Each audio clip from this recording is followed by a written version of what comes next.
Hey up and welcome to the Strategy Sessions. My name is Andy Jarvis. I am your host of the show. Thank you for listening, and today is the final episode of 2021.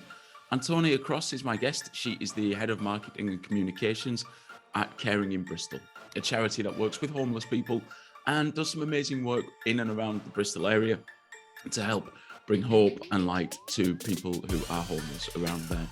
I met Antonia at a conference a couple of months ago, and it turns out that we had quite a lot in common. When she talks about marketing strategy, we talk about it in the very same way. Our outputs from a strategic process are quite similar. Now, she tackles it slightly differently, coming from a charity background, but it was really interesting watching her proposal where it just felt like she'd reached into my soul and been talking about strategy in the way that I do. So I thought, you know what, I need Antonia on the show.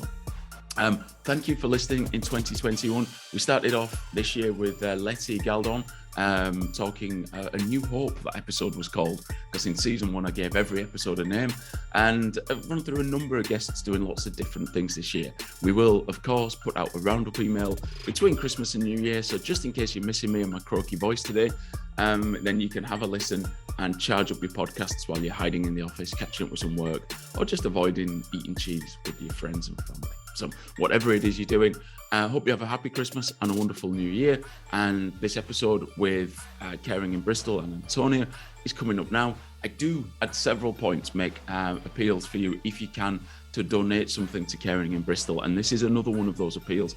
There's a link in the show notes. It's just below where you're listening or around it or somewhere. Find it. It takes, I reckon, about 30 seconds to donate. That's all it took for me. Using my phone, put the details in, handed some money over as a thank you for Antonia coming on the show. But if you can do, please do. I know lots of you do other charity work anyway, but please do what you can. Anyway, here we are talking about marketing strategy with Antonia, and yeah, Merry Christmas. Antonia, welcome to the Strategy Sessions. Thank you for joining me. Do you want to explain who you are and what you're doing on the podcast? Well, I'm chuffed to be on the podcast. So who am I? I'm Antonia, and I am the head of marketing and communications for a regional homelessness charity called Caring in Bristol. I'm currently in Bristol. I'm in my living room in Easton, if anyone knows Bristol. And yeah, I feel chuffed to be invited on, Andy. Well, listen, as lockdown backdrops go, yours is definitely in the top 2 or 3 that I've seen, with some amazing artwork. If you're not watching the YouTube video, go and have a look at it now. Some amazing artwork behind you, which kind of puts my plants, which I can make look like Sideshow Bob, puts it to shame. So who's the artist, or what's the stuff behind you? My housemate is a talented artist. Her name's Anna Higgy. You can actually look her up on Instagram. She does all the illustrations for Vogue and stuff. And during lockdown, she painted all of our friends and like us. So that's some of our friends. So yeah, I'm surrounded by lots of art, but that is, anyone who knows Bristol knows that Easton's a bit arty. So I've completely gone in with the stereotype. Excellent stuff. Well, look, we'll put a link to her Instagram in the show notes so that we don't miss that and anyone can click on the link. So Bristol is where we met. I'm just going to very briefly tell a story of Digital Gaggle, which is a marketing event run by Noisy Little Monkey, John, and the team down there. I went over to look at the event. There were some great speakers on. Antonia was one of the ones I hadn't heard of before, which was fine. And to be honest, I looked and I was like, charity marketing, not really my thing. But, you know, she's on at Digital Gaggle, I'll sit and watch. As always in these things, it's those bits where you're like, should I go and make a few phone calls during this one, where you are utterly, completely and totally blown away by somebody who just seems to be reaching into your soul or into your mind and ripping out all of its contents. The only thing I didn't really like, Antonia, it seems, thinks about strategy in it almost exactly the same way I do. The only thing I didn't like is that she sort of rolled out all my secrets that I charge clients for free to the audience. I was like, what are you playing at? So what are you doing trying to ruin my business, Antonia? Well, great. Great. I didn't mean to ruin people's business, but I kind of went into my talk being like, the way that I go to strategy, I literally wrote a list of like talks that I'd seen before that I thought were a bit naff, and was like, I'm going to do the opposite to them. And I just thought, I'm going to be the talk that I wish I could go and see, because I have sat through many marketing talk and I always come out of it being like, I mean, it was great. Some of them were great, some of them were terrible, some of them were rotten. But I was like, I wanted to be the talk that I wish I could see. And I was really keen. I know a lot of people in like marketing have imposter syndrome, or you find a lot of people who are self-taught, and I guess you might talk a bit more about this, but I really wanted to explain it so that anyone who watched that talk could go and then sit in their room, sit in the office, sit in the next meeting they're in, and regurgitate something that I said in that talk and hold their head up high and be like, I know what I'm talking about, because I'm saying, I heard this girl use the right terminology or the model for like what I know I'm kind of doing or not, that's who I had in mind, is who was like, I thought of my audience, and they're people with imposter syndrome, and maybe people who haven't, when they go into ring or when they go into a meeting with someone like you, is a bit intimidated. Maybe I was thinking a lot more of women. I just know a lot of men in marketing, and then they're, people know what they're saying, and sometimes you can be in meetings and you feel like maybe I don't know what I'm talking about, what I'm doing, and I just thought of that person in my head, and I thought I want to give them the talk that they can go away from feeling like a puffed up chest. So that's exactly why I gave away all your secrets. So no, and look, it's brilliant. So I think this conversation is probably going to be full of lots of top tips, because I think I'm going to get the theme tune out already quite early on in the episode. So it's a TOPTIP. I'm going to drop this top tip in for you, but it's such a blindingly simple one, which is think of your audience. See too many presentations at marketing conferences, like not thinking of the audience at all, but what would I like to talk about instead of what do people want to hear? It's such a simple start to a great presentation, but it achieved those objectives, I think. And I really enjoyed it. So when I looked at the branding house, which we'll talk about in a moment, of how I put Eximo together, education is one of the pillars, and the underpinning concept that I have is keep it simple. There's a lot of people in strategy try and complicate it because then they can charge more for it, which, look, if that's what works for you, that's fine, but my whole ethos is to try and simplify it so people can understand it. And I think that's what I saw with your presentation, was you were like, look, here's how I did it, here's how I broke it down, and here's what you do if you're going to take it on to the next level, which I thought was wonderful. So do you want to talk about it a bit more, about how the presentation came to life? Yeah, so I had my idea, my audience, my imposter syndrome person, and it came to light. I've never done any talks on marketing before. So Claire Dibben, who's amazing, who's run of the Noisy Little Monkey crew, who puts together the whole event at Digital Gaggle, she curates the talks and sources of speakers. Me and her had a couple of meetings together, and she's been asking me for a while, because she's always said that she found me funny. And for a while she was saying, can you come and talk at Digital Gaggle? And I was like, if you don't want to hear me speak, I don't know what I would speak about. And eventually she managed to find a time when I was free, and I just gotten us through COVID, and Caring at Bristol was quite successful in its fundraising throughout COVID. And I was very proud of the year that I'd had, which sounds a bit crass compared to what was going on in the way to the world. And I think lots of people should be proud. So she asked me to speak on that. And she also kind of gave it a twist where it was how to do marketing on a budget. And I thought, well, I can speak about that because I've only ever done charity marketing. I have had to be the most resourceful person ever, which has left me meaning that I have to keep it very simple. I haven't got time to write a 2,000-page strategy, no less would anyone ever read it, so it would be pointless. And I just thought I could talk about how to manage yourself through a crisis, because I also am trained in crisis communications.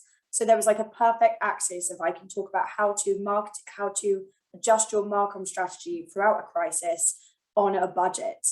And the talk effectively was like a countdown clock of what I did week by week to get us through the crisis, quote unquote. And I think it could be pretty easily cookie cutter weightlifted for any crisis.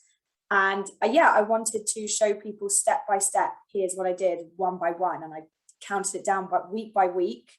And I touched on everything from how to put together a strategy to how to do your stakeholder management, to a bit of crisis management, to then how to do brand infrastructure on a budget. And I thought, crikey, like, are people just going to get so bored? Like, I'm doing quite a lot, but even that, or people are just going to think I'm nuts. I have no idea how I managed to get it down to half an hour. I actually, truth be told, didn't really practice my talk. I daren't let the Noisy Little Monkey team know that. That I'm so terrified about letting them down because I'm not very good at practicing those things. But I just said, I know what I want to speak about. And I ended it on a bit of a closer a closing story where I made the audience cry. So clearly I did something right or very wrong. Even a cold, dead heart like mine was touched by the story. So I want you to retell the story, if you don't mind. But what we probably need you to do first is we need to go all the way back. So Caring It in Bristol is, as you said, a homeless charity working in Bristol. But do you just want to explain, sort of set the scene for what happened, what sort of homeless charity you are, what services you offer, and what happened when COVID hit? Because that'll then sort of set everything else in context for what comes next. Yes, so we are regional homeless charity. We provide emergency support, so crisis support. So we had a shelter, which usually has 18 men in it every night. And then we also do emergency accommodation for those under 25. We also do wraparound support for those people. And we run the Southwest's largest Christmas homelessness project. So that is like a day centre for those experiencing rough sleeping and sometimes a night shelter. But we also do prevention work as well. So that's community liaison, making sure people have knowledge of their housing rights. And we always say that we bridge the gap between prevention and emergency support, because we want to actually solve homelessness, not just kind of like help tackle a symptom.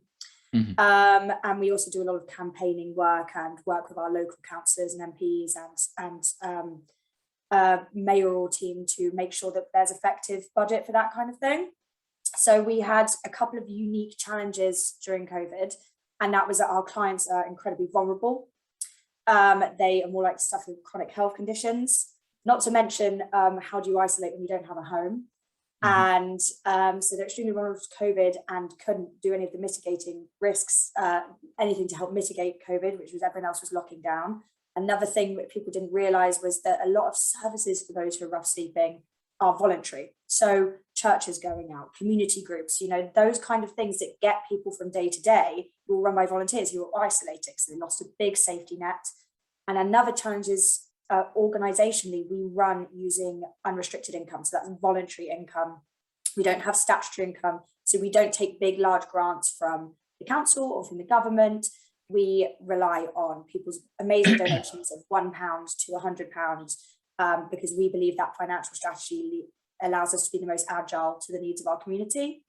Mm-hmm. Can I just jump in for a second there and say that if you want to donate to Caring in Bristol, this will be the first of several attempts to get you to do this. There's a link in the show notes. Click on it. The website is brilliant. While Antonia was talking, I donated some money. It took me about 30 seconds to go from beginning to end. So please do, while you're listening, click on the link. It will make a massive difference to the work at Caring in Bristol. Sorry, you can carry on. Thanks, Andy. Yeah, and it definitely will. So we had those challenges, and we were worried about the drop in people donating, as a lot of organisations were, and companies. It was like it was like staring into the abyss, like what's going to happen with people's finances. We knew that people were going into, at this point, we didn't even know about furlough. I think it was just before then.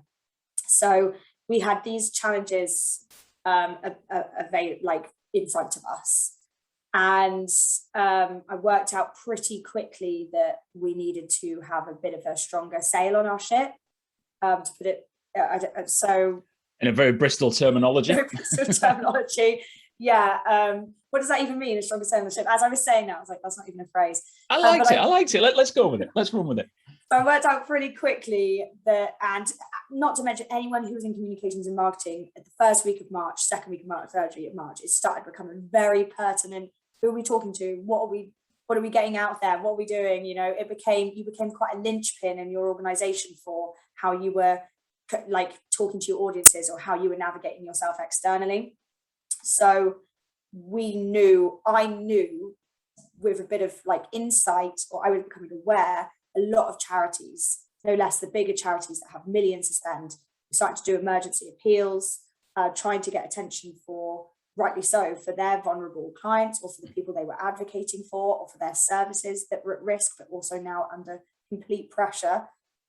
So it became really apparent that I could not just send out an email saying, emergency support needed. So probably from March the 1st to March the 20th, we also created a new service. Those who were sleeping rough or in shelters, which were no longer available to be open because they didn't have a place to to isolate and had no sanitary provisions for people to use independently. So we're completely COVID safe. They all shut. So we put in Bristol about 400 people or 200 people within 2 weeks, and then up to 400 people in hotels. This happened all over the country as part of an everyone in scheme. So we set up, but those hotels have no provision to feed people.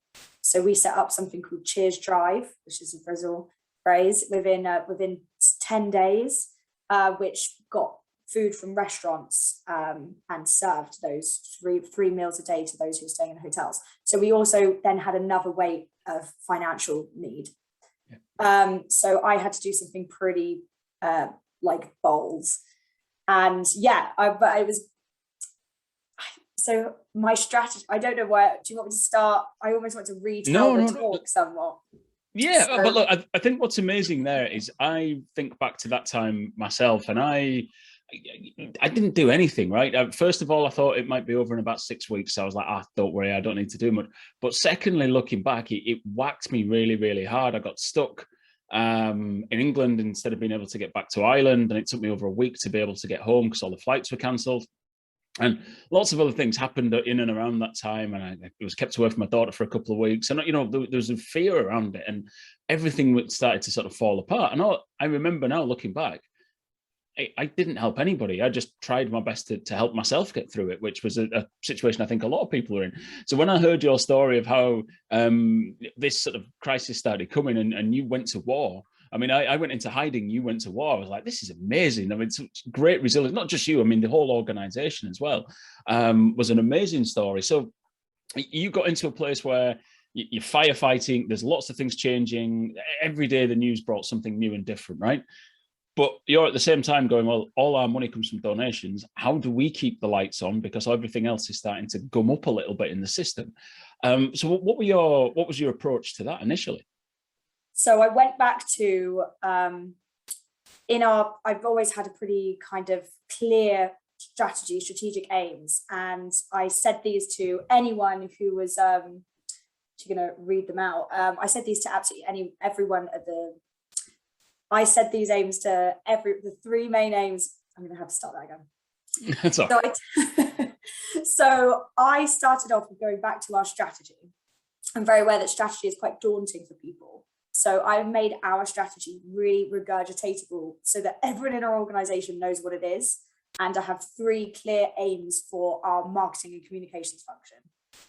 And one is that I can read it out because I have them stuck everywhere. Amen to keeping it simple, right? I love this. Yeah. So there's three main aims. And I think if you don't have any three main aims, I want people to just borrow these because I think they're pretty good. So the first one is the right people know, remember, and connect with Caring in Bristol and then take meaningful action on its behalf. Number two is that Caring in Bristol's voice is clear, compelling, credible, and consistent at all points of contact. And the third one is that Caring in Bristol's communications are sustainable. So I thought I need to just make sure those things remain going.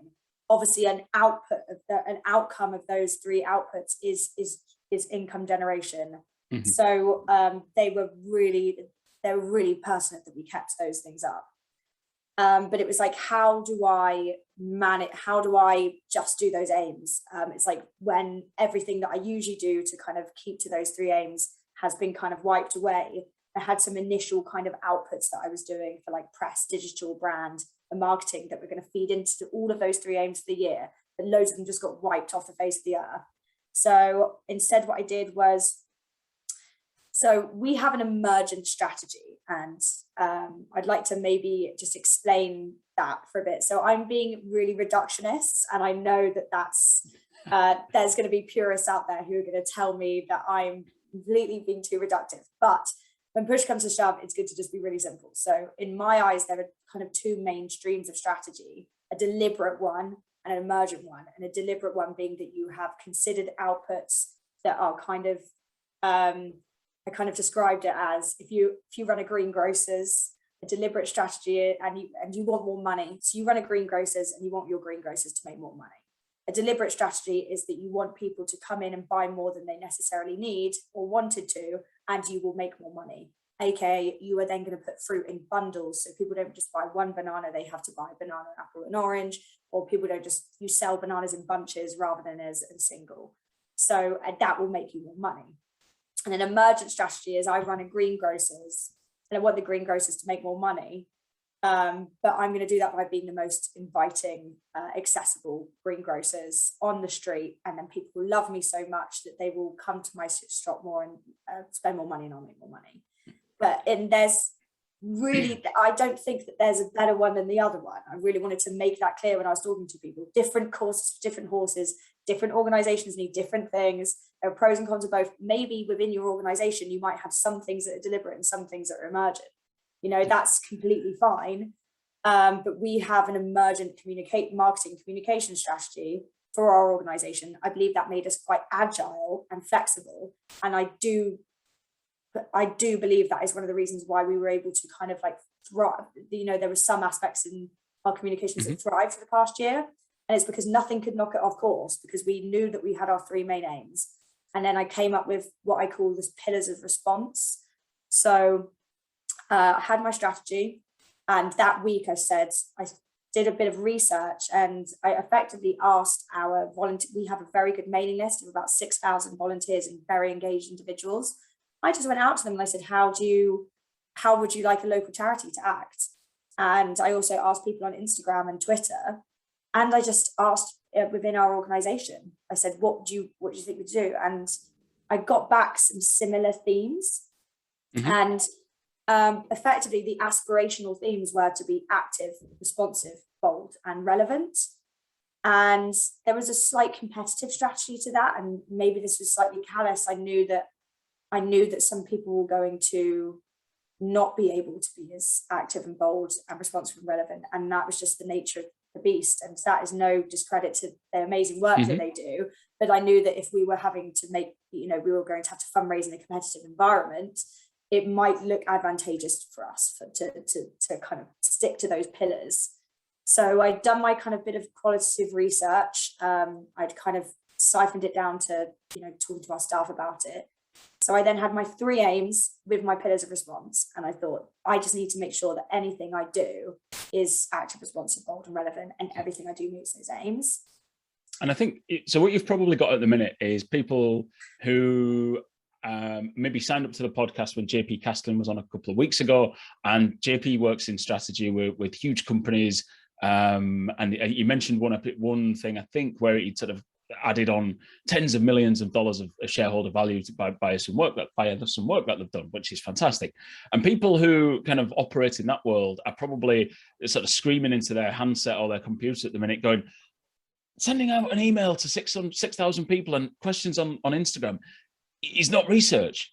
But the reality is, when you're working with low budgets, you don't have the option of running, and when you're working in a crisis on a quick turnaround, you don't have the option of commissioning some research, waiting 3 months for it to be done. You've got to work with the tools that you have, don't you? And that's one of the key things of what you were saying was, but you're aware, I think the key thing was you were aware of the limitations. You knew you were asking a very biased group in some way, because it was a group of fans and supporters, staff, and your social followers. But as long as you're aware of that and you don't over extrapolate the results, that's fine. You need a quick temperature test. You got a quick temperature test. That's what you needed. Look, it won't stand up to marketing research rigor, but what it does stand up to is, a tiny bit of direction and if you need a port in a storm. And a lot of the people that I work with are dealing with budgets of 10 grand and under. Yeah. And a lot of people that I work with don't have professional marketing experience. And I'm not sure that's what was needed in that instance. And I think I would love to go away and have done focus groups and, lots of qualitative data and quantitative analysis of what I already have from our kind of database. And that's fine. But I think that there's times and place, and if you need something within a week that's going to help shape the way that you communicate with that fan base. So I wasn't looking for much acquisition. I was just looking for, how do I keep the people? How do I retain the people that already love us? If I was maybe going out for mass acquisition, maybe I'd have had to do a bit more, but effectively we need to communicate to about 6,000 donors, supporters, and volunteers and we wanted to make sure that they knew that we were there for them and our clients. And yeah, best to just ask them. And I think it's really important that people know that even those tiny little touches of insight are better than me just sitting on my hands. Definitely. And tell us, because there was some really interesting stuff in the presentation about how I think it was the relevant pillar that you used, and how you turned that around to be relevant to your audience. And I think there's a little bit of that coming to your introduction at the beginning of the podcast as well. So we booked Relevant because this is actually before COVID hit. I'm very keen on researching brand drivers. So I think when people, particularly when you're on a budget, brand can be quite a daunting word, because you think brand identity and brand awareness. And you think, one, how am I going to have a cool identity when I can't, even pay to get a logo? Or is a brand just a logo?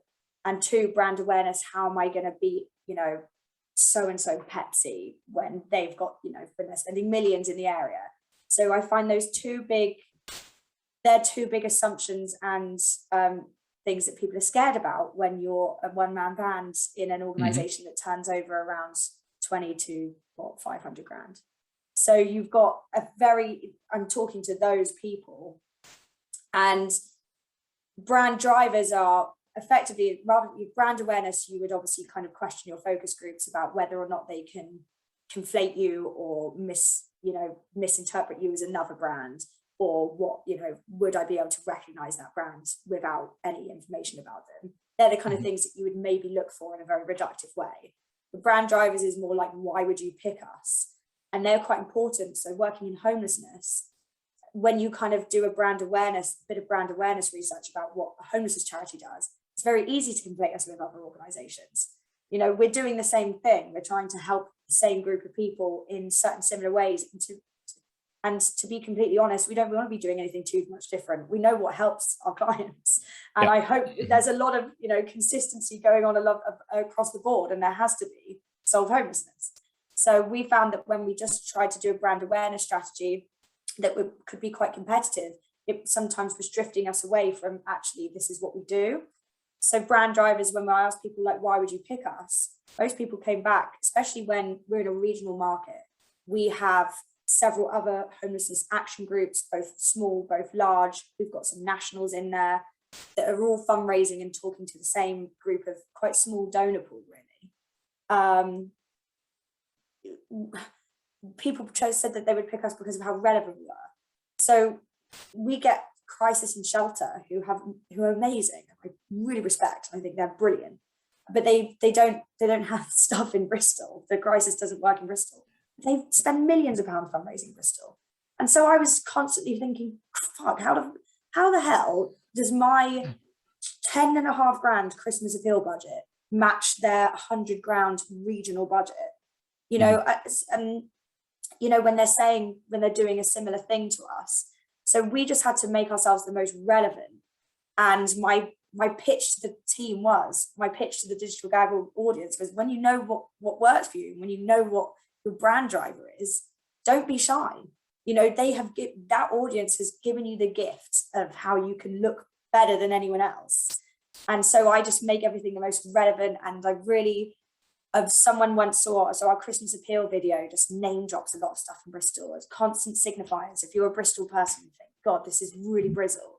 And someone said that our Christmas appeal video reminded them of when you find your name in like a tourist thing, when you get like pens and pencils or like magnets and stamps, and they've got like your name on, and you just feel so chuffed to see your name. Your name's spelled slightly different than the norm, and my name is completely not the norm. So I never got my name in a tourist thing, but someone said that's what our appeal video like made them feel like, and I was like, see, that's relevance.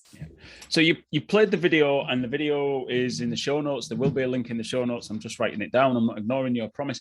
And the one thing that I took away from it was it didn't mean a huge amount to me. But that was perfect, because that was my first time in Bristol.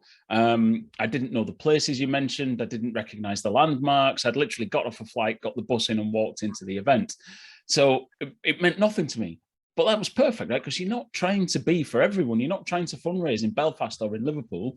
You're trying to fundraise to people from Bristol about being good for Bristol, right? So it was perfect. You were relevant to that audience. And that's what I was really struck by, was how you'd taken the strategy, come up with the brand drivers from that, and then implemented it in a really, really unique way, but in a way that you could have explained to a 7-year-old, this is what I've done, this is why that, and that's why that looks like that. And everybody just went, of course.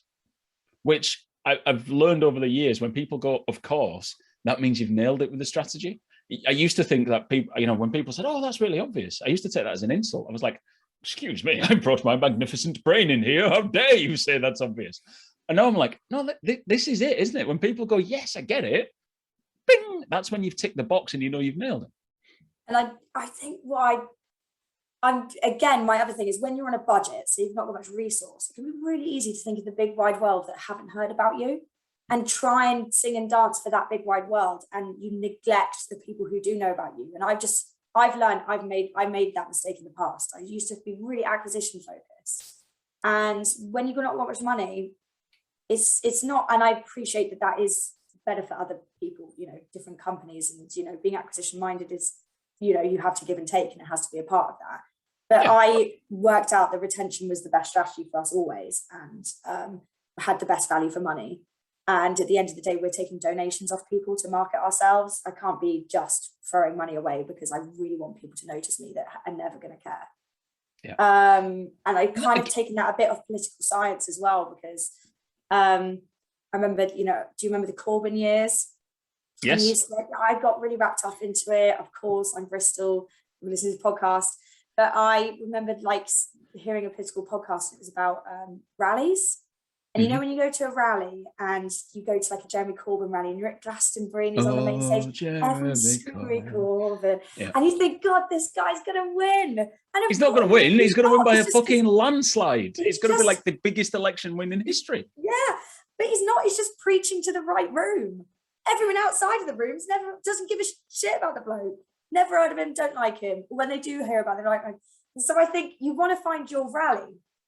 And our rally is people who are in Bristol. If Caring in Bristol held a rally in Bristol, everyone would be singing, oh, Caring in Bristol. It would be very good. Outside of Bristol, no one cares. Yeah. And certain parts of Bristol, no one cares. And I have done my time where I've tried to market to those people to get them to care about us. And I still do. And there's a different route. But I feel like if you're low on resources, find your rally crowd, find your Jeremy Corbyns, because they will love you. Can you give us the Caring in Bristol song again, please?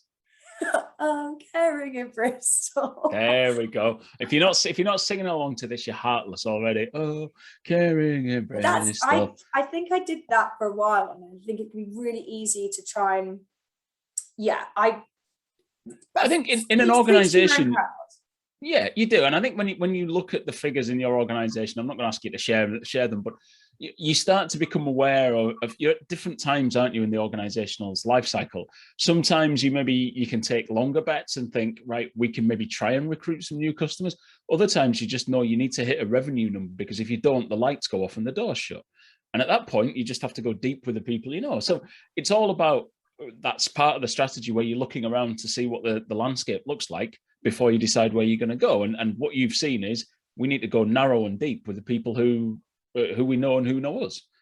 I mean, saying that though, I'm about to say what I then did during COVID. All right, go on then, tell us that bit. So I'm a hypocrite. I'm going to edit this bit out. You made me look like a right muppet. No, but I make myself look like a right tosser. I don't know what I'm talking about. So I then to try and thwart the whole fact that I knew there was going to be massive competition for people's donations, and I think everyone was aware.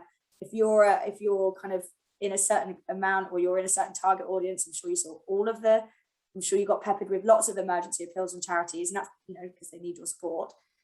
So I did a publicity. So within 3 weeks, using my pillars of responsive, bold, active, relevant, using my communications aims, marketing aims, and knowing what I needed, knowing what my goals were, and that was more unrestricted income and letting our clients know that we're still available and there. Mm-hmm.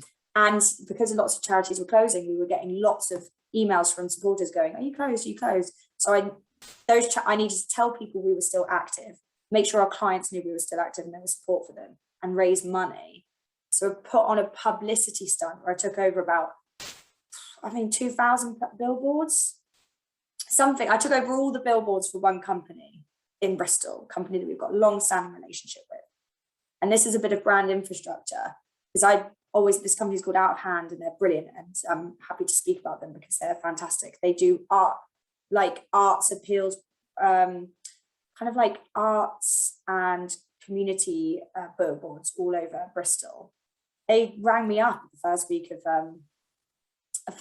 second week of March, saying we've lost all of our trade because they do a lot of stuff for festivals. Mm-hmm. And I was like, what? Tell me what? And I knew I had to do something bold. And the light bulb in my head went ding, ding, ding, ding.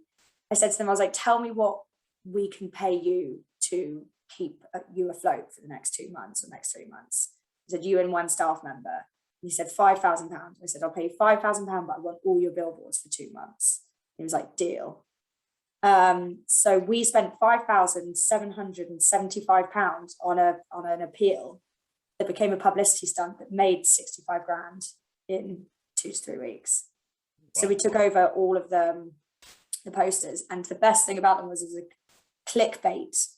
So everyone who I tried talking to was like, why are you doing outdoor marketing? Why are you doing outdoor marketing when everyone's indoors? No one's indoors. And I kept thinking, well, our clients are. And anytime I heard that from someone, it kind of gave me more like spirit, like that I was doing the right thing. I was like, our clients are still out there. So the campaign said, just because you're safe indoors doesn't mean everyone is. Well, our posters are still on the streets because as long as our clients are. So it had like a couple of angles. And then because people were walking to Tesco's on their one daily walk and their one daily exercise, and taking just photos of these billboards saying it was really strong. Yeah. But loads of people told me that was a terrible idea. Have you got a page we can link to show people this campaign? I can, yes, I will send that to you. I'll show you some. Yeah, no, that's cool. But I think that there is this element sometimes where, you know, you've just got to back yourself, and there is maybe something about you've got to take in other people's views and opinions. But sometimes, if something feels right, there's a bloody mindedness you need, isn't there? Of just being like, do you know what? I just got to go for this. And the execution sounds fantastic, and the way it brought to life and the way it communicated that position. Also, you know, the number of digital marketers who keep telling me outdoors dead and doesn't work. I'm like, are you sure about that? People still, it has the largest legacy of one of our appeals. We still get people email us now being like, love those posters. Yeah. And that was when everyone was shutting doors. Honestly, I had a quite patronizing man tell me it was a terrible idea, and I was just like, you. Do you drop him a weekly text message, you know, with an emoji of a duck and an off afterwards or something like that? He sent me an email saying, very well done. I thought, that's enough for me. I'll feed off.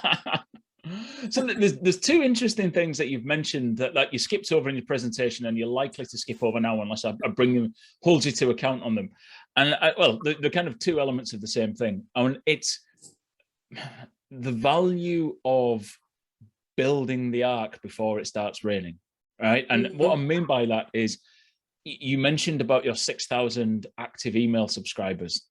You didn't start building that list when COVID hit. That's a long-term plan to build that sort of list.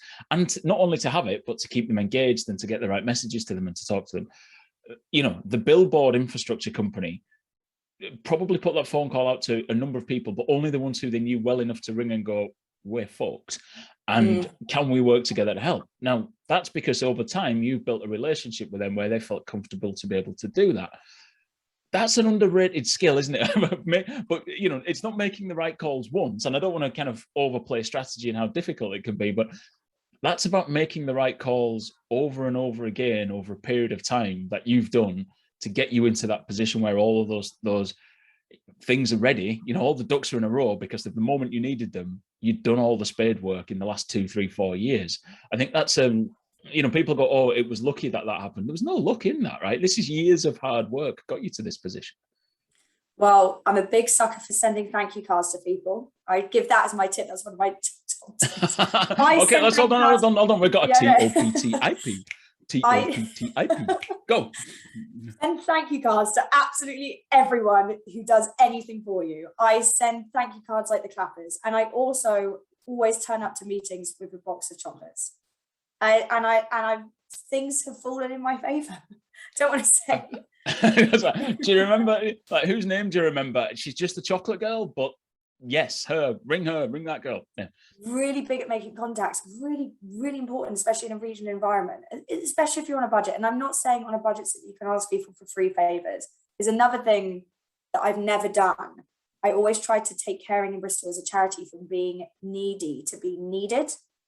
I think that's like a long-term strategy I have. So we always pay creatives and a fair rate that they ask.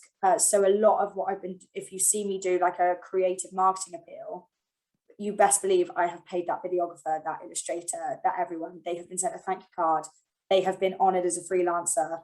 So and it has paid dividends, because then those people usually go away and spread the good word about us. But we've then always had favors income naturally out of it in a more kind of like a different way. But brilliant. So one of the things I kind of mentioned in the initial digital gaggle talk was people think brand is just identity. It can be very easy to be fooled when you're on a budget and you feel overwhelmed that brand is just identity. And I talked about brand infrastructure, which actually there's an academic called Chris Chapleo. I've never heard anyone else say his name out loud. So it's either Chapleo or Chapleo. And I feel like someone listening to the podcast is going to correct me. And I hope that they do. But it's Chapleo. And this person does amazing stuff. Really brilliant marketing academic. And he came up with a way to monitor your brand infrastructure. And I adapted it for Caring in Bristol. Mm-hmm. And it's stuff like, do you have appropriate budgets? Do your senior leadership team know how to describe brand? It's a risk if your director thinks brand is your logo, then that is a risk that you need to work on your branding strategy. Do you have team buy-in? Do you have integrated marketing infrastructure? Do you have evaluation methods? Do you have a professional experience in marketing or qualifications? That's not to say that you don't need them to start off initially, but maybe that's could be in your strategy that you get some, or even if it's just a short course in something, like you need to be building that knowledge.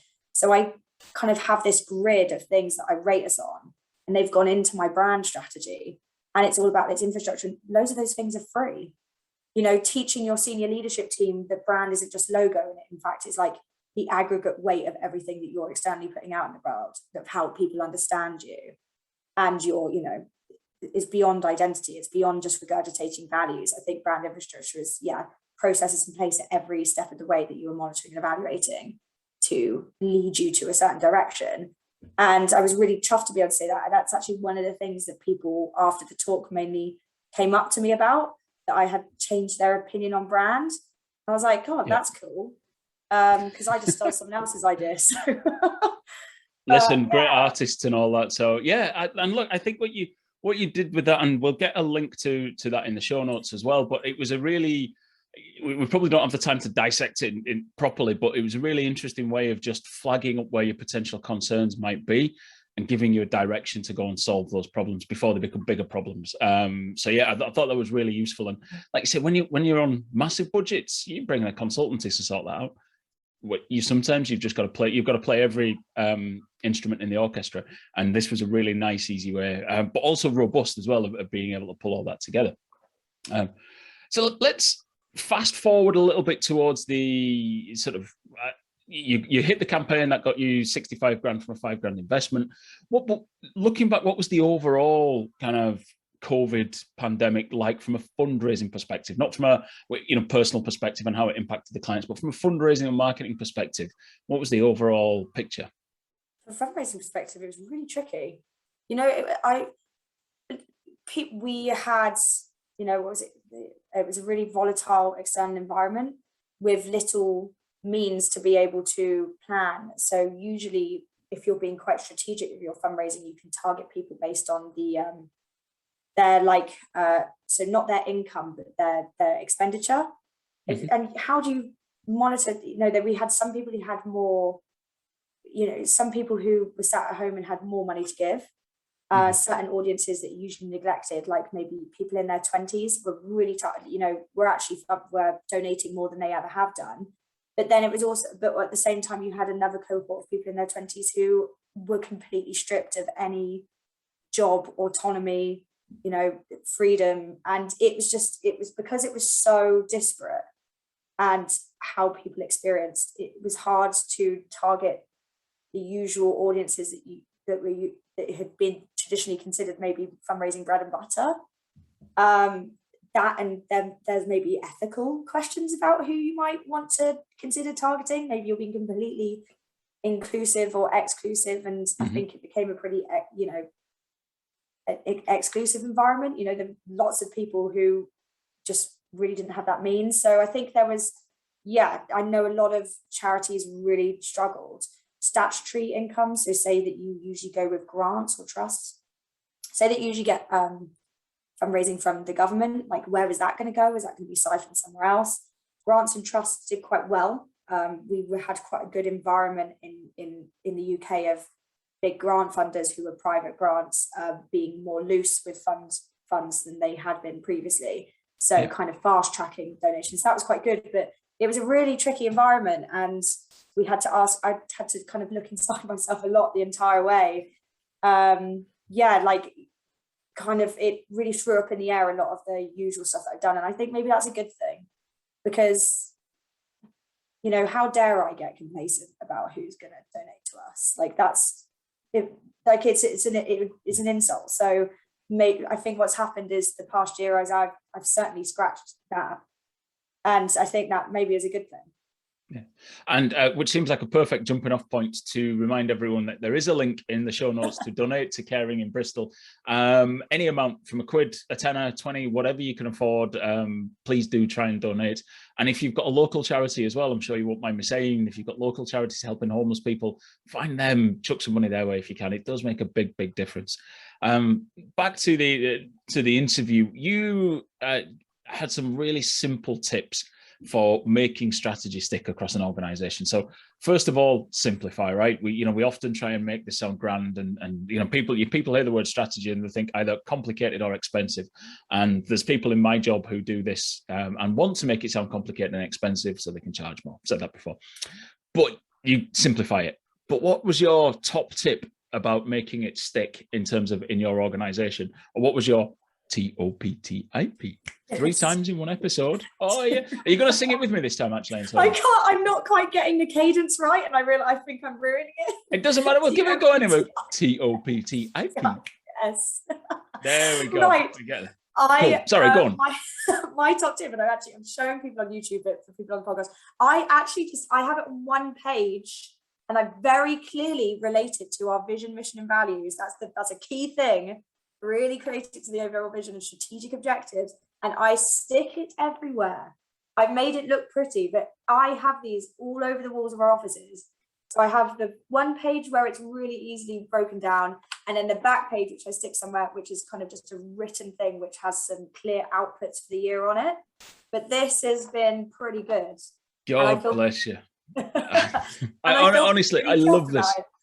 I love it. So I for years I've been saying at conferences and various places that the difference between the companies I see doing marketing well and the companies who I see do it badly is the ones who do it well have a calendar printed out and stuck on the wall, often near a photocopier, saying this is what we're doing. And it just creates accountability and it jives questions, and people go, oh, that thing, can we, and it generates sparks of conversations, and off you go. So when you said that, I was like, she is reading my mind. What is going on here? And where did you pick that up from? Or is it just one of those, it's bloody common sense?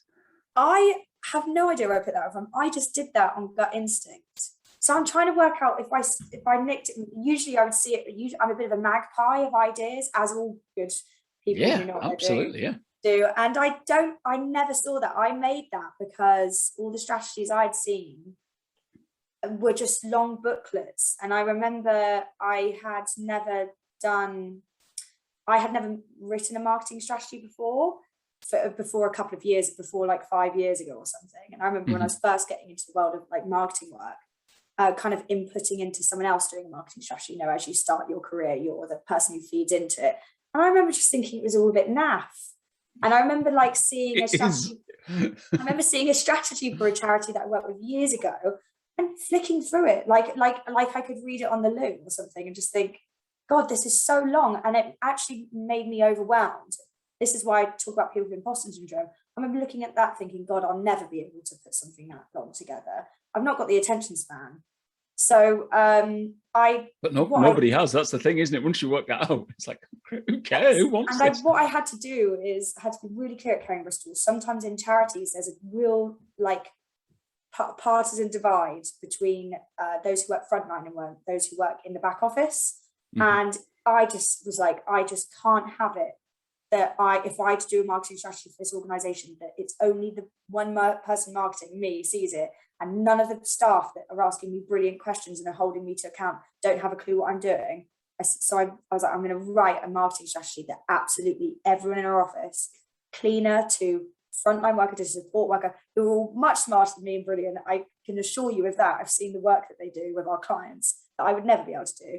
To our director, I was like, I want it so that everyone can go, that's our current marketing strategy.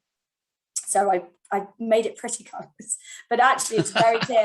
And another thing I had to do is it was very clear in a charity. Sometimes it can feel really easy to think that marketing communications is like added on extra, maybe a bit like HR in other organizations. Yeah, it's a bolt-on, sits on the edge. Yeah. And I was like, I can't do that. I need to show that everything is like integrated.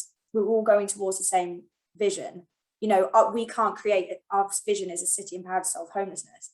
We can't create a city empowered to solve homelessness without all of those pieces. So I really wanted to show in a pyramid that that marketing communications isn't just to make us look pretty and isn't just to get us funding, and actually all the other stuff for solving homelessness is all the good stuff. I want to show like we can't solve homelessness without that. So I had to really make it clear so that, you know, we had questions from people in our amazing youth team who would say, you know, Facebook can almost seem a bit like, why are we doing that? You know, we've got clients to help out. I thought, well, it really is part of the puzzle. We can't create a system to empower to solve homelessness without it. So that's where that came from. And such a simple tip, and like genuinely go and take it away back to your organization, right? Take your marketing strategy, and if it doesn't fit onto one page, you need to rewrite it, right? And hey, I have a course for that. If you want to buy it, only €249, link in. But seriously, there is lots of ways of creating a one-page strategy or a shortened version of your strategy. Get that, stick it up on the walls, and get people to buy into it. If you're worried what people are going to say about it, then you've done that process wrong as well. It's a kind of co-creation. It's not just marketing riding in and saving any organization going, look at what we've created, isn't this wonderful? It's not like that. And if it is like that, you're doing it wrong. It would be my opinion. Thing I see, it'd be interesting to see if you see this. I'm about to say something now and you might be like, I've never seen that. Then I've just manifested it. Is people getting strategy and plans mixed up? Yes, so, all the time. Okay, thank God. I was like, maybe I'm about to say something. Like, I don't know who you're talking to. But and I see this a lot with smaller organizations who are new to putting together a marketing strategy. I think you put a plan there. I was like, you do not need a yearly calendar where you are writing down every month what you're doing. That comes after you've worked out your strategy. So you know what your aims are and you know what your pillars are, and then maybe you need to do like here's what we're doing every year. But like, so I spend a lot of time just explaining terminology as I see it to clients when I start working them, the difference between strategy, tactics, and planning. And in fact, there's even slides in presentations that I've done at Brighton SEO where I just at the beginning of the presentation, because sometimes when you talk strategy to some people, that means like mission and vision is marketing strategy. Some people think it's a marketing plan. Some people genuinely have no idea what you're talking about, but it sounds important and they've got a senior job title, so they were told to turn up.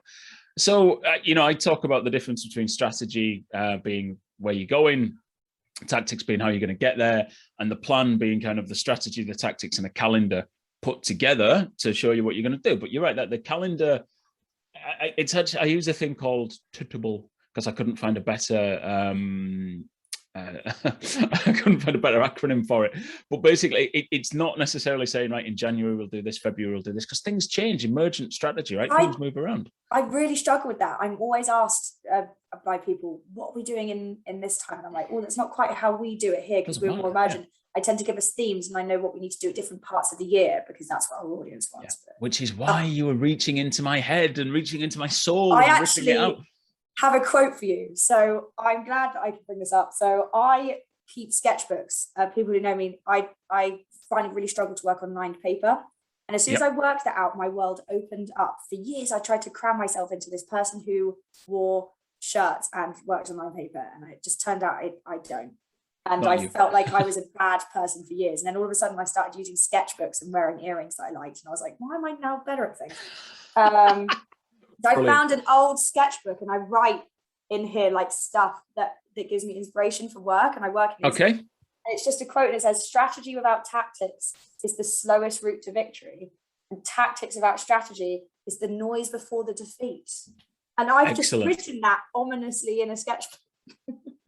When did you write that down? So that's a quote from Sun Tzu, I think. I think it is Sun Tzu, yeah, because I always say Sun Tzu that I was like, take people in the direction they're not expecting it. Yes. And that, but it's, and I have an irritation because strategists position themselves, and it comes back to what you're talking about with deliberate strategy, and that has a history that comes out of the US military into General Motors and people like that around the post First World War. And strategists were, even the etymology of the word is like is like leader of the army from Greek. So it's all about leadership. Some modern marketing strategists and business strategists are like, we're the smart people in here. We charge you the big fees. We tell you what to do. And then you minions go off and do it. But if it's not ever brought to life by the tactics and by people delivering on the strategy, all you've done is got a really, really, really, really, really, really expensive piece of paper. That means nothing. It means fuck all. And also, so both things have to work together. If there's a crisis and there's people running around you like headless chickens, I hope that doesn't happen for people's organisations. I hope everyone's more calm. But it does. But you should be able to stand on your own conviction in a meeting when you're advocating for your marketing department and know what you're actually doing.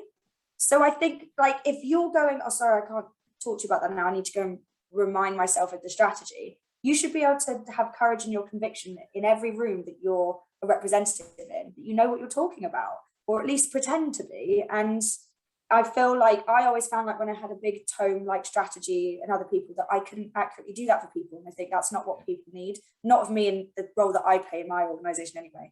Maybe there's other organisations where that really serves a purpose, and God bless those people. I mean, in 4.5 years of running this company, and probably 3 or 4 years previously, and we did deliver some weighty strategies, because when we first started, we thought that was a good way to justify the fee. All I know about those 70+ page strategies is nobody ever read them and nobody ever implemented them. And now the strategies are shorter, punchier, more direct, are implemented, have results, and it's like, oh, this is great. So there maybe is a place for a huge long marketing strategy, but I would doubt it. Maybe business strategy, I don't do that so much, so I don't know, but certainly a marketing strategy. If anyone starts telling me it's more than 10 pages, I'm like, why? And I know pages is a really bad metric, but you know, it's just what we're talking about. I helped kind of write our organizational strategy as well, and I changed its name from a strategy to blueprint because our brand is blue. I remember feeling really smart.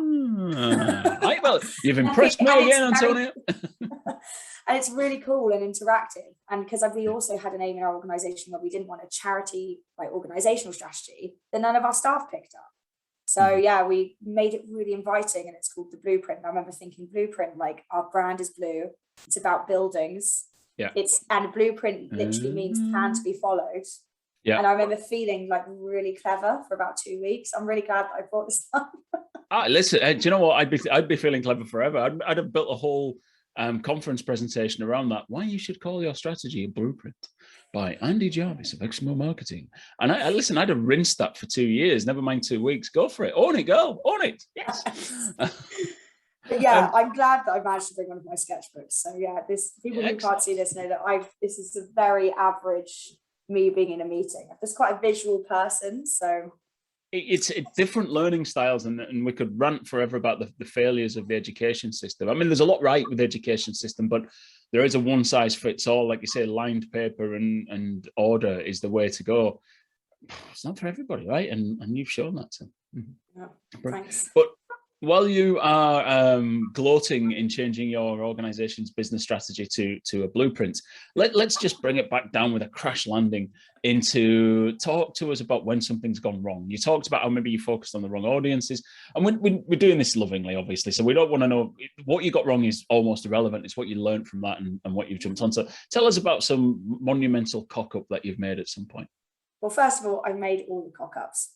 I make a mistake once, but I don't make it twice. And if I do make it twice, then I just leave. Never say. CV's going on. Yeah, don't tell anyone.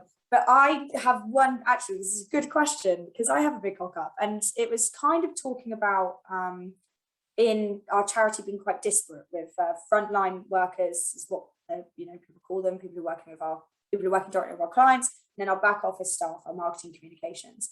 And there was a real kind of like disparate need, and a big cock up that I made was making an assumption on why that was without fucking talking to anyone.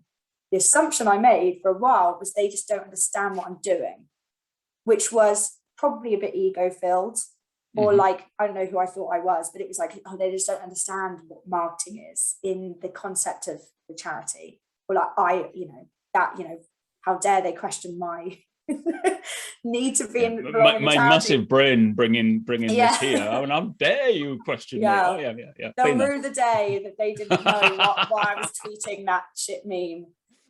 So that was a big cock up that I did, and what I did was I made several routes to try and bridge that gap based on that assumption. So then all the routes were wrong.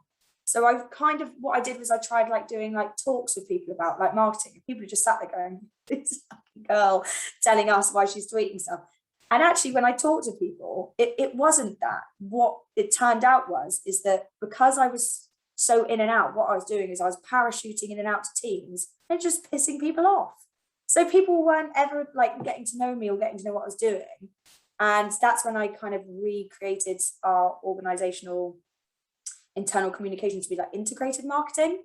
So instead of just having a marketing function where I'm like, people kind of funnel information to me and I'm kind of sat on the outside, what I did is I hired a member of staff who then sat individually with each of those team members, with each of those different projects. So they felt like they had a marketing person in their project.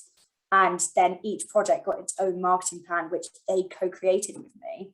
And they told me what their audiences were. We did their audience management. So it wasn't me going, here's what you need to do. It was that team. So then we had a shared language about what their marketing needs were. And that's kind of how I created integrated marketing within our organization. Yeah, that was a big cock up.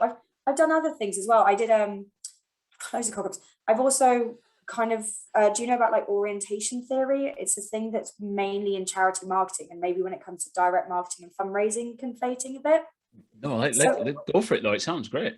Yeah. So when you have an audience that's in a certain orientation, so this happens kind of, I'm sure this does happen in corporate, but I couldn't think of a direct link. Someone would have to tell the podcast. So you get people who are interested in charities for different reasons. Maybe you get like someone who just volunteers, and then you get someone who just wants to sign all of the petitions, ring down the houses, do all the door knocking. So they're in a campaigning orientation. We've got volunteering orientation. We've got fundraising orientation. That is someone who is just really happy and chuffed to give their £5 a month. So that's their brilliant stake in the world. All of those brilliant stuff all of that stuff is doing great. When you get them crossed, so I guess this is just about better audience management, but like creating a fundraising campaign that goes out to the people who are just there to sign petitions. It goes down like a fucking lead balloon.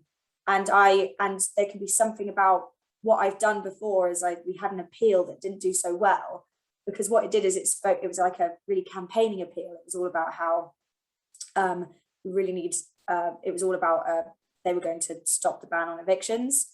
And I sent it out to our fundraising mailing list, and it fucking was like a damp squid. And those people were just like, why we've told you that we don't like this. So I guess it's not orientation theory is the fancy name for just don't get your audiences wrong. And I've done stuff like that before, because again, you can make the mistake of not being audience minded, not being person centered, and instead just because something's right for you or you think it looks cool. I thought it looked so cool as well. We did it in such a cool way, and I was really proud of how creative it looked. So that was only last year. It's really hard to, which is why it's good to have marketing research and insight, and why you always need to do your audit and analysis and evaluation. But tell you what, doing an evaluation, a critical evaluation of something that's gone wrong, is such a good dose of medicine. And I went away after that appeal and I did a critical evaluation of it. I literally wrote up a report, and my God, I've read it more than I've read anything else I've done. And I sent it around to the other members of the team, and I just thought it's good. Yeah. It's interesting. So I think I should say, and I know it's a little bit strong, that in software development, they have pre-mortems rather than post-mortems, where before they go through like what's everything that could go wrong on this project. I think when you're doing big software installations that have kind of beginning, middles, and ends, it's maybe easier to drop one of them. I mean, trying to do a pre-mortem on every campaign you did might be a bit of a disaster, but I said that there's a lot to be learned whether you do pre or post in work, in sitting down and looking at your mistakes and learning, which is why we have this whole section on the podcast. So there's another top tip there. I mean, you're sick of the theme tune by now, but I'll go on. I'll give you it one more time. TOPTIP. Yes. Just critically evaluate it. They're really, really useful things to do. Now, we are approaching the last lap of the podcast, so I need to fire 2 questions at you that everybody gets. In fact, no, 3 questions, 2, possibly 3. We'll see how you answer the second one. So firstly is books, podcasts, newsletters, any resources that you recommend people dive into. We've got the one about monitoring brand infrastructure and stuff, but what else would you recommend? So I don't listen to any marketing podcasts apart from this one. But shit. I have got some books. I actually have got some books that I can recommend, and I've got them here. So I read them out. So I've got The Good Guide to Campaigning and Influencing by the NCVO. And that's by Brian Lamb. And this Brian Lamb, I've met him and I did a course with him, and he teaches you all about theory of change campaigning. And anyone who's into campaigning and creating campaign strategies, but it really ties in quite well with how you could also plan or influence marketing strategies, effectively behavior influence strategy. It's amazing. And I refer to this a lot. And my second one is, I really like people who are really into charity marketing. Charity Marketing, Delivering Income Services and Campaigns by Ian Bruce. Ian Bruce is the godfather of charity marketing. I've met It also Ian looks Bruce. like it's got lots of little post-its in it and thumb marks and bookmarks and so brilliant. Love it. So Bruce is the man. And he wears really cool glasses. I can attest. I really liked Whatever You Think the Opposite by Paul Arden. It's a Saatchi gallery book. And it has a story in there about the difference between being a reckless Erica and steady Eddie. So a steady Eddie is like someone who just coasts and goes up, and they leave uni and then they get a good job and they stay in the job and they stay in it and they always just get a bit up. But at the end of their life, they've not done anything too momentous. That's cool. But a reckless Erica goes up and they go down, they go up and they go down. At the end of their life, they look and they've had some real peaks. And I think anytime I have like a bit of a trough, I'm like, I'm just a reckless Erica. I'll peak again. So I really liked that. But it's quite good for strategy, I guess. I know that's slightly off piece, but I really like that. No, listen, somebody chucked in an Ottolenghi cookbook in one of these at one point. So that is not off piece, not even slightly. So when it's Charles Handy, The Second Curve. Has anyone ever brought this to you before? Because no, never even heard of it. On reinventing society. But it's, if you are a strategist, I cannot tell you enough. I think he's a philosopher and a strategist. And he has a story in there about the second curve is basically the concept, which is actually a strategic concept, of how you should always re-strategize before you hit the peak, because then you'll hit another peak. But if you hit the peak and carry on going, you'll just go down. So the second curve is the concept of you will create another curve. Is it called the Sigmund curve? Is that? I think, a sigmoid curve is actually the name of the posh mathematical thing for That's it. the mathematical term for the curve that he's talking about. So the sigmoid curve is one where it always goes down. I don't know, but he's called it the second curve, and I really recommend. Yes, it's about reinventing society, but strategists, I think that's really important to remember to do. If it's going well, you still need to be strategized at some point. There's a couple of people on the podcast who have had reading lists that have been like, a lot of the time it's very similar books, and many of them are on the shelf over there. And there's a couple of guests who've come up with like banging reading lists, and you're right in the mix with the top 2 or 3 people with like the best reading lists ever. So is there any others? This is great. Yes, I've got 2 more and then I'll stop. Go on and keep going because New Power by Henry Timms and Jeremy Hymans. Now, I was recommended this. There's a lot in here about ADCAR model for change. So there's a lot in here about campaigning. Yeah. Again, really recommend this to marketers. One of the reasons why I recommend this to marketers is because there's a brilliant story in there about how he said there's 2 different types of world. There's Minecraft and there's Tetris. He says people who do Tetris, they come in and they slot themselves on top of people, or they try and slot their strategy on top of people or their idea on top of people, just to kind of and then they kind of overcrowd them like a Tetris block. Mm-hmm. And he says, you don't want to be that. He says, you want to be like Minecraft. You want to go into the world and create things with people. because I've actually never played Minecraft, but Okay, apparently no, me neither. Yeah. you help create the world of Minecraft. So you don't just play it, you kind of like go in and create your own scenes in it. And I thought I just feel like that's actually quite a good marketing.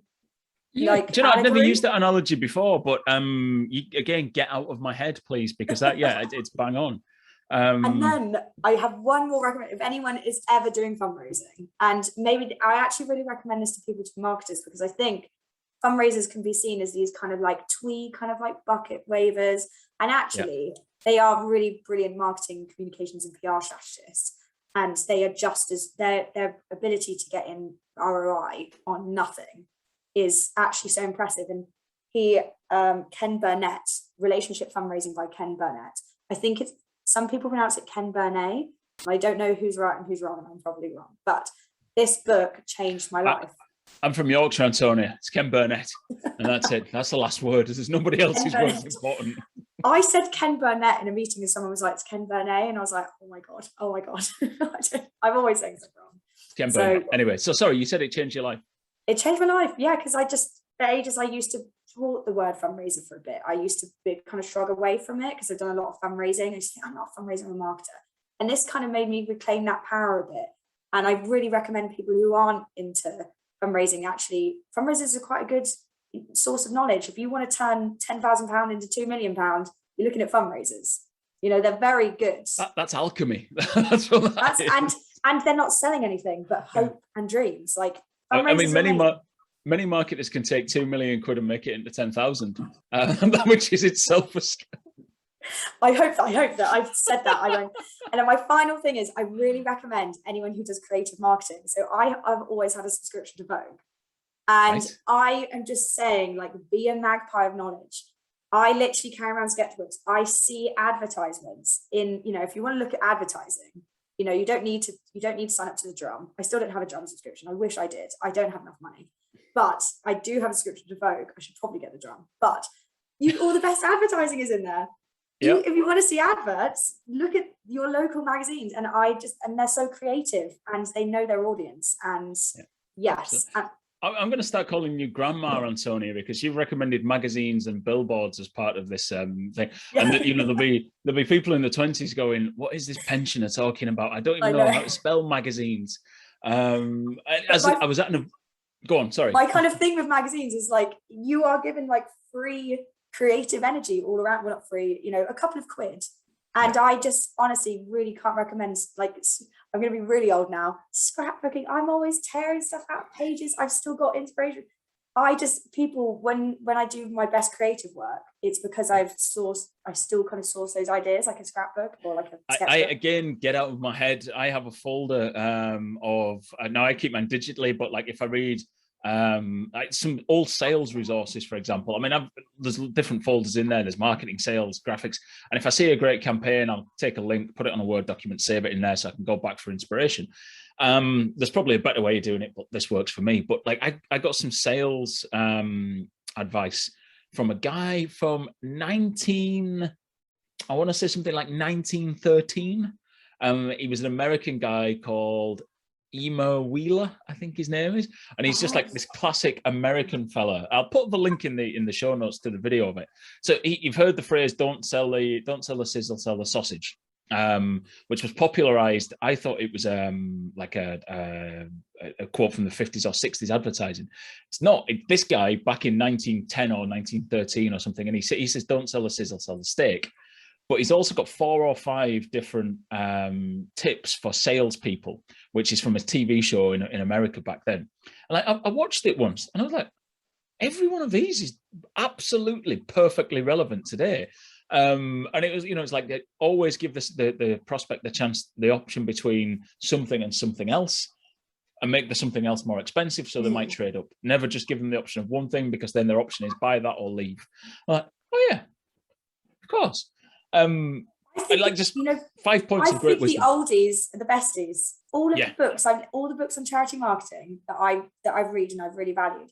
This is why in my digital gaggle I've related back to like original models or like academics. Yeah. You know, you can, if it's on if you found a cool Instagram, that's cool. But like if it's worked for 100 years and it's still working, Ta-da! No need to reinvent the wheel here. Absolutely.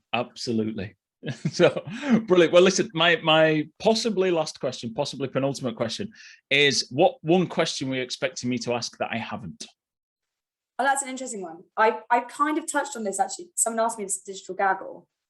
I usually, if I do a talk on homelessness, usually someone asks me about, should I give money to people I see on the streets? Yeah. I have an answer for that, and that is, you do whatever you want to do in that moment. Excellent.